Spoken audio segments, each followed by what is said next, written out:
Hello, everyone. Welcome back to Fifth Road Spirit. I am here with your full moon Gemini lunar eclipse um, reading, tarot and oracle reading. Um,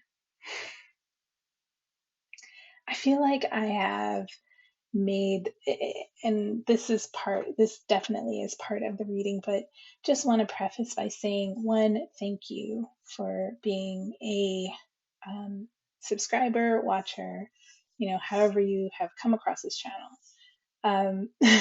But if you have been with me for the past year that I've been doing these readings, I have tried to develop a little bit of a structure, but for some reason, this particular reading is escaping structure for me. And when something like that happens, I go with it and I get informed by it. So I'm really getting the sense that this full moon is about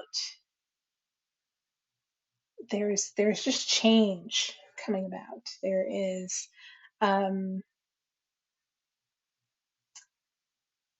something is shifted, something is changing.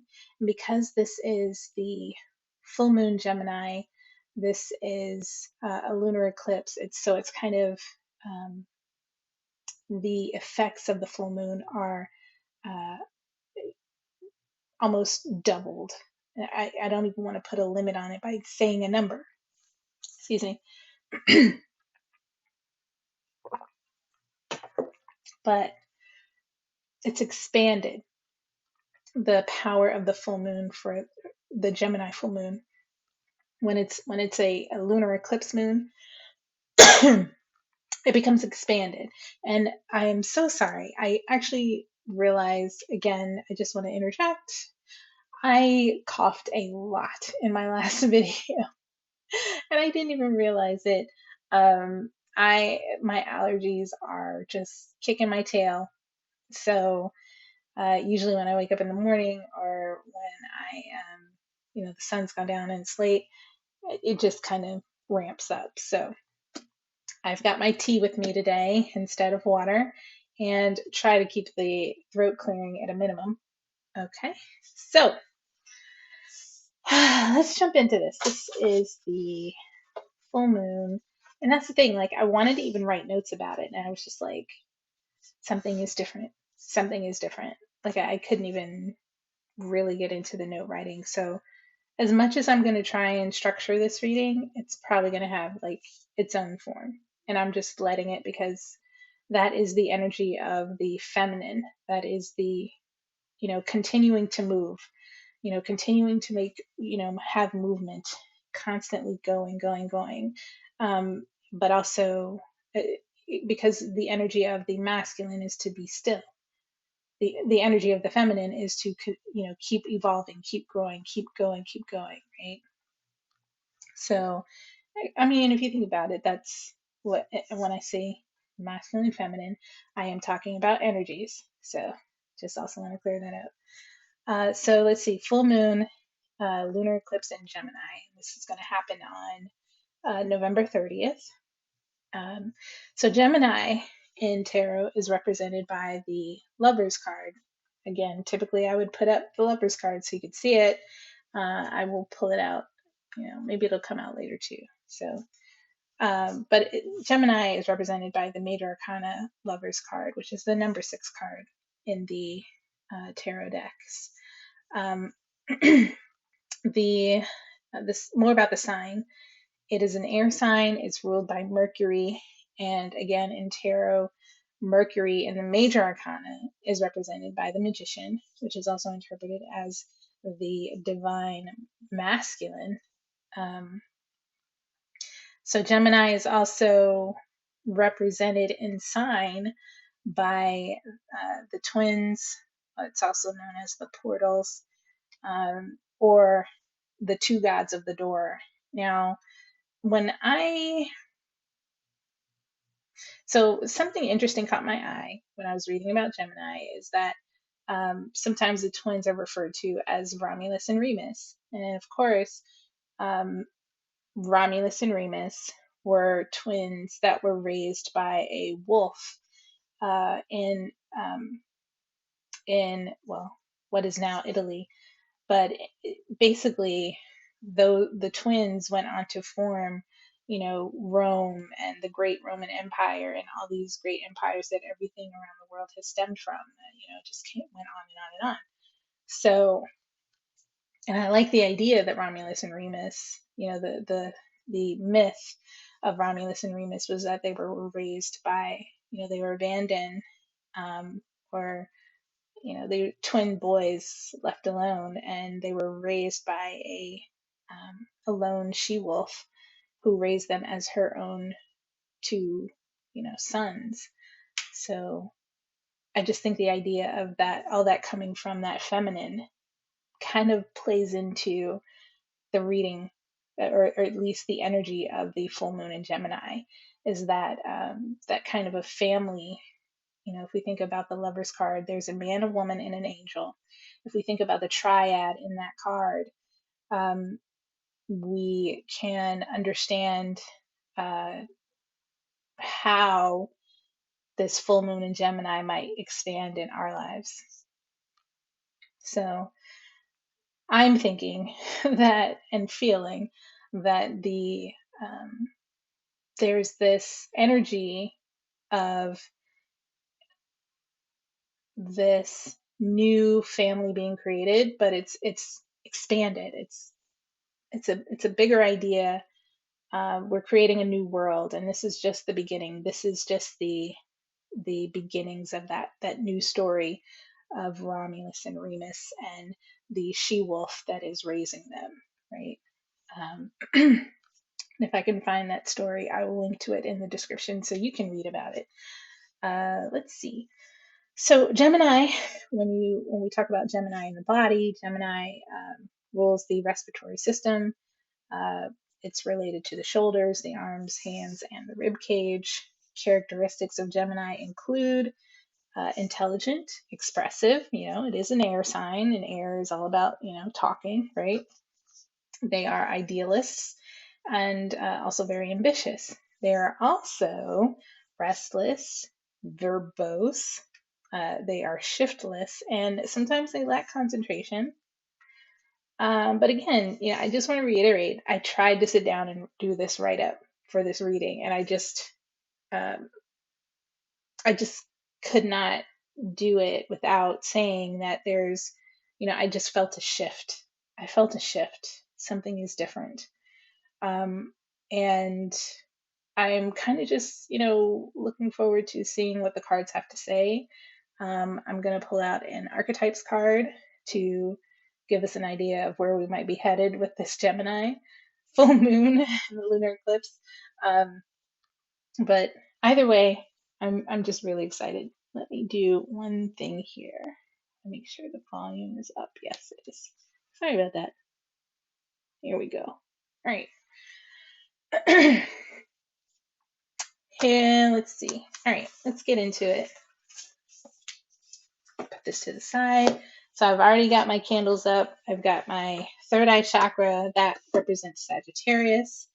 My full moon candle is lit, and also the throat chakra, which is Gemini respiratory, right? The throat chakra and Gemini are closely linked as well, and that is about our expression. So it could be, when we bring in all the tools that are related to this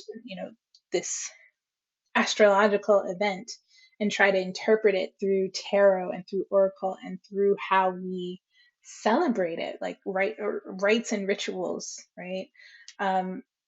We can see that our intuition might play into this, our expression might play into this. Something is having a light shown upon it. And that's the other thing too. This kind of feels like a new moon energy, where we're able to not only have an intention, but we have the power of the full moon with it. That's kind of what I get the feeling of. So let's go ahead and get our space ready. I'm going to set a protective circle around me here. All right. Here we go. All right, I call on my divine masters and teachers. I call on my ascended enlightened ancestors. And I call on the spirits of air, water, fire, and earth. And I also call on the fifth spirit, the nature that combines and unites us all, to come into this reading with guidance for the collective, for the full moon lunar eclipse in Gemini. All right, so I got those all shuffled up. Let's see. Spirit, can you give us some guidance? Ooh, give us some guidance. Ooh. Give us some guidance for the full moon in Gemini, and the lunar eclipse in Gemini happening on November 30th. For the collective, please. Any guidance you might have. Thank you, Spirit. All right, here we go. The riddle. Yeah, that sounds right for a Gemini, right? For those of us who've ever interacted with a Gemini, we've got the riddle. Can you see that? I hope so. Okay, so there's the riddle. That looks interesting because we've got 3 sets of hands. As I was talking about the lovers and the triad in that card, that's pretty interesting. So I'm going to save that for last, save the riddle reading for last. Get this out of the way.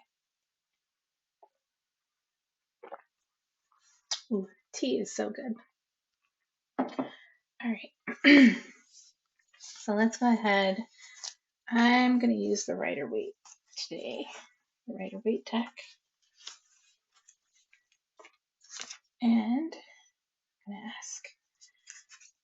ask the spiritual guides. Right? I call on my divine masters and teachers.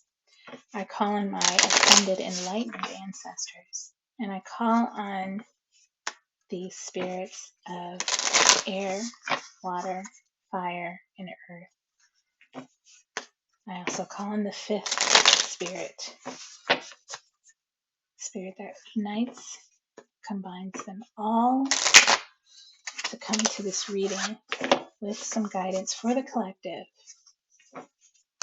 for the the full moon in Gemini, and the lunar eclipse.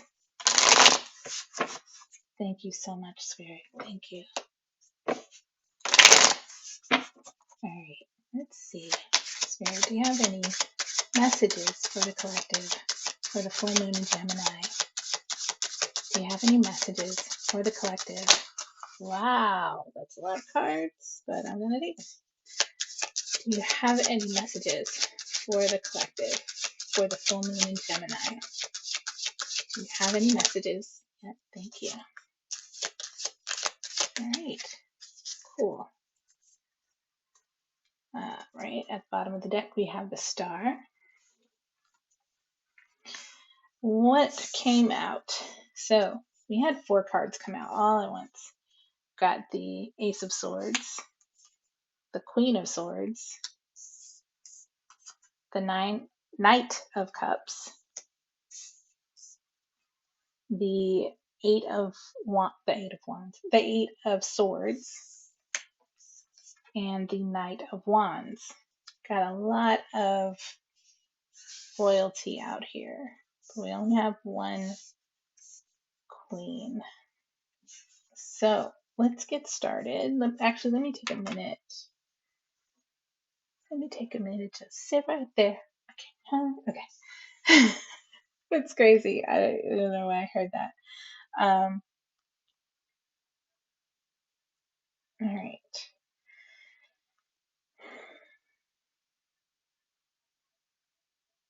Wow.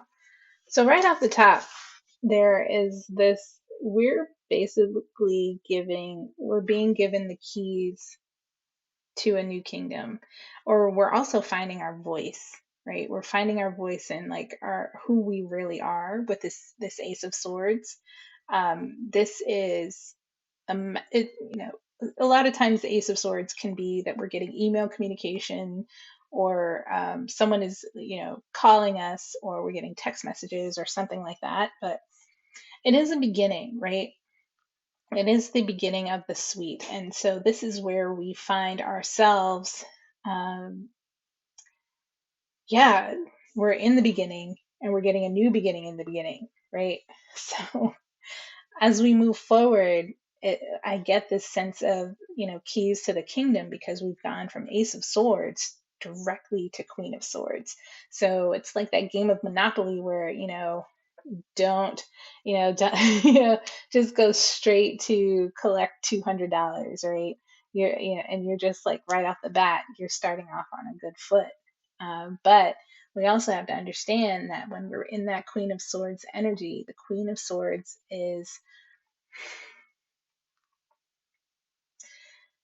Queen of Swords is all about that, like that honesty.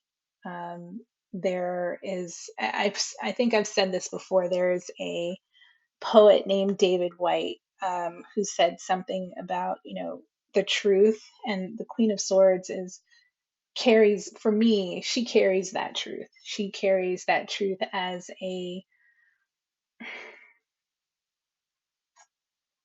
she carries words as a truth. She's very blunt. She's very honest, right? So the poet David White has this poem where he so eloquently says, there was something about, no one told me about this. No one told me that my words could cut so smoothly that they would cut the paper and bind them together. Like that's this energy that I feel with this Queen of Swords, that I've connected with this Queen of Swords, is that her truth is so mature and so blunt and so um, it- bluntly honest, that it basically is this the truth that cuts so cleanly that you never even would know that there was a tear, right? Um, yeah. So we move from that Queen of Swords honesty into the Knight of Cups. The Knight of Cups is, it's it's almost as if you might be finding like when I say romance, sometimes people are very enamored with the idea of, someone being very honest, very authentic, very blunt. um, there's a certain kind of being enamored with the truth, being enchanted with the truth, being enchanted with blunt honesty. And sometimes that's where we find ourselves when we are in situations of, um, say, deep change, and deep, um, we're in situations of deep change. Sometimes those things are brought about by a very honest situation, like a very like honest, just like a very life racking. It's one of those things it comes along and it happens, and in the blink of an eye, it's like your whole life has changed. It could be good. It could be, oh, I won the lottery, right? Or oh, I found $20, or I found a winning lottery ticket on the ground, or excuse me, or I went around the corner to go to the store and bumped into the person of my dreams, or I got a phone call and Like that's a job offer, but in the sense of the Knight of Cups, it has to do with um, finding the thing that we through a life-changing event, we find the thing that brings us to truth. We find the thing that brings us um, to face what we have not wanted to face. And that's where this Eight of Swords comes in. Now, the Eight of Swords is all about being bound by, we're surrounded by truth and honesty. We're surrounded by communications, and we have been ignoring it time after time after time.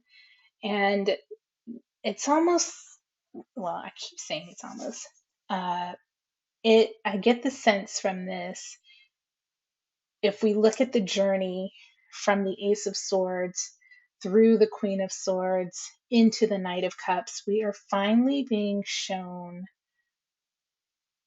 we are being forced to understand that we have blinded ourselves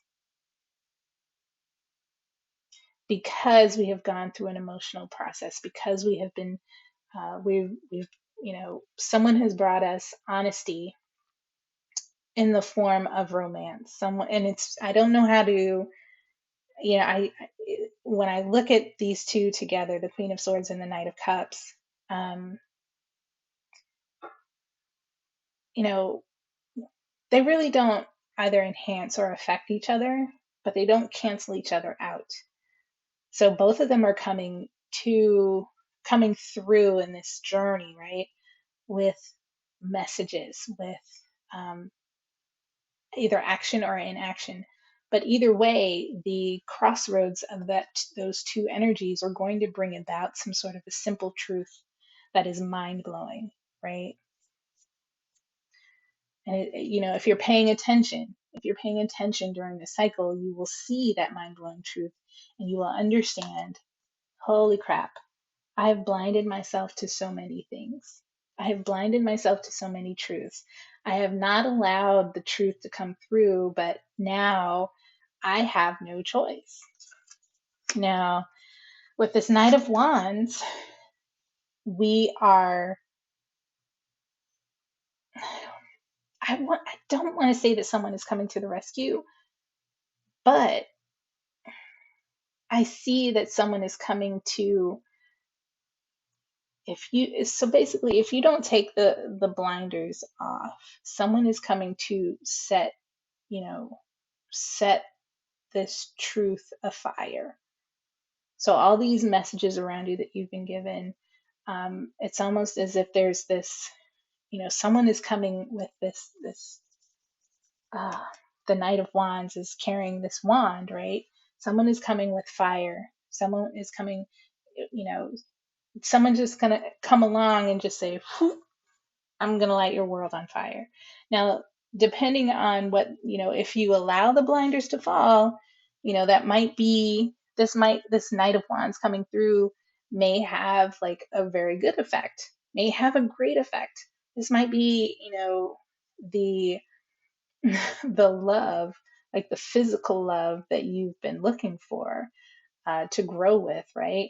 But this could also, if your blinders are still up, you're either going to miss this person or this person. And I know, sometimes a lot of tarot readers don't like to see the court cards as people, but in this case, I feel as if you have your blinders up and this person comes along, they're going to set your world on fire, and you're going to be mad about it, or you're going to miss them completely. Like, you're going to miss the good news, you're going to miss the romance, you're going to miss the adventure, you're going to miss all this stuff if you keep your blinders on. All right. So at the bottom of the deck, we have the Star card, and the Star card, this is about pouring your energy where it belongs, and just letting go of everything else. So this reading to me overall seems like, truth is coming your way. Truth is kind of inundating you and inviting you to change or to allow change. And the hope card is kind of solidifying that idea of, this journey, this, the overarching, the underarching, or the underlying theme is, be ready to pour your energy what into what you want to see grow. The star card is, for me, it's all about having hope. It's all about fulfilled wishes. um, this is about how we bring our worlds about, how we bring our dreams about. um, it's almost this letting go. It's a letting. It's not a letting go. It's a not putting energy into so many other things and pouring most of the energy. It's like the Pareto rule, the 80-20 rule. You put 20% of 20% of where you put the work, you're going to get 80% of the results, or something like that. Ugh, I got it wrong. I'm going to put it in the description. But basically, that's where I see it. With the star card, you're putting most of your energy into this big pool that is going to pay, and you're pouring the rest out to the side, and letting it create channels, maybe new puddles, but your focus is here, right? So let's go ahead and read the riddle card. This is our guidance for the full moon lunar eclipse in Gemini. L, L, okay. All right. Riddle is one of our tools. So let's see. The riddle, again, this is Archetypes, Wildly Known Archetypes by Kim Krans. The riddle, the puzzle, the question, the mystery. When the riddle is present, one must stop searching for the right answer. It cannot be found, and ultimately it is not important. Rather, there must be a shift from the literal to the metaphorical, from logic to mythic. You are thinking too small and too literally about the situation. The riddle card appears when the energy is deep and mysterious, like the elusive wisdom in a Zen koan. Focusing harder won't do it. Neither will increased effort. Time, surrender, and humor are your only allies in what feels like the most pressing dilemma. Time, surrender, and humor are your only allies. What feels like the most pressing dilemma won't reveal its deeper wisdom for a long time. Eventually, you'll learn a profound lesson from the riddle. For now, get comfortable with the limitations of your intellect and the reality of not knowing. Yeah, I kind of see that in this Eight of Swords. Even yes, it is a trap. You're being surrounded by truths. Um, there are limits. There are limitations when you have closed your eyes to those truths. There are limitations. And you either get comfortable with it, right? It's weird. It's weird. So, okay. Eventually, you'll learn a profound lesson from the riddle. For now, get comfortable with the limitations of your intellect and the reality of not knowing.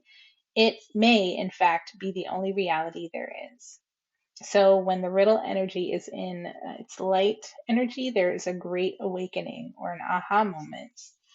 Yeah, an aha moment, right? Freeing yourself from that blinders, right? When the riddle energy is in its dark energy, there is manipulation, deceit, and trickery. To go deeper, practice the Buddhist I don't know mind. So let's see. There's some more information here. Who am I? The only way to work with the riddle successfully is to not work. Ponder these koans. The coin that's lost in the river is found in the river. If you meet the Buddha, kill the Buddha. Wow. Yeah, there's this unknowingness that we're in right now, and I can definitely attest to that. Um, there's been a shift in the energy, and we have our blinders on, right? And it's hard to be in a place of not knowing. It really is. It really is hard to be in that place. But if we if we try to push beyond that place, and that's something that I was meditating on before I did this reading, if we try to push beyond, if we try to insist on getting some, if we try to insist, or we insistence and resistance are like two sides of the same coin. We have to sit in acceptance right now in this Eight of Swords energy. I'm sorry to say, even though I see this as, there's good news coming your way, but eventually that is going to have to, either we're going to have to get through this riddle phase, or this Knight of Wands is going to come through and take the blinders off for us, which is so weird for me to say, because it's almost like, Prince Charming is coming through, but really this guy is more about, yes, he's about bringing good news. He's always on the go. He's always traveling. But we're also in the season of Sagittarius, and this is fire sign energy. So it could be that we get this sort of, I want to say redemption. Um, but if I say redemption, I feel like I'm implying that we had some sort of issue before, and we really don't. We're just in this phase of not knowing, and especially with everything that's going on. Yeah, collectively, we're in a phase of not knowing, and we have to kind of be okay with that not knowing. But that is also the beauty of this. This is the beauty of divine feminine energy. This is the beauty of um, mysticism. This is the energy of the divine. When I say divine feminine, it's the spiritual energy, the feminine energy with the spiritual. And soon we're going to get this masculine kind of fire come in, and that's going to completely unite us into something new, I believe. But for now, we got to kind of sit in it and accept it and ponder it. And because we are moving from a logical, right? We're moving from illogical, right? We're moving from logical to mythical. And I think that kind of, gives me a sense of buoyancy and excitement, because I like the idea right now. It's this time of the year, I'm usually going into a little bit further into the darkness of the year, and I'm going into, again, with Inanna's journey into the underworld. Um, but for some reason, I find myself being very excited and buoyant. Not that I'm complaining, right? Because that's kind of my nature. But spiritually, I've been feeling that way too, which is a surprise and a joy. And I hope you all are feeling it too, and just riding it through and enjoying, again, enjoying the moment, enjoying the riddle of life right now, the unknowingness, the not knowingness. Um, yeah. Okay, that is your reading for the full moon in Gemini. I hope you enjoyed it. I hope it was useful. I'm keeping an eye on the energy too, and I hope you're journaling with this energy and finding your way through it. Um, I'm happy to not have the answer. I know that sounds very silly for a tarot channel, but I'm very happy to not have the answer, and I'm okay with that. All right. Have a wonderful cycle, lunar cycle, And I will see you again for the reading next week. Talk to you soon. Bye.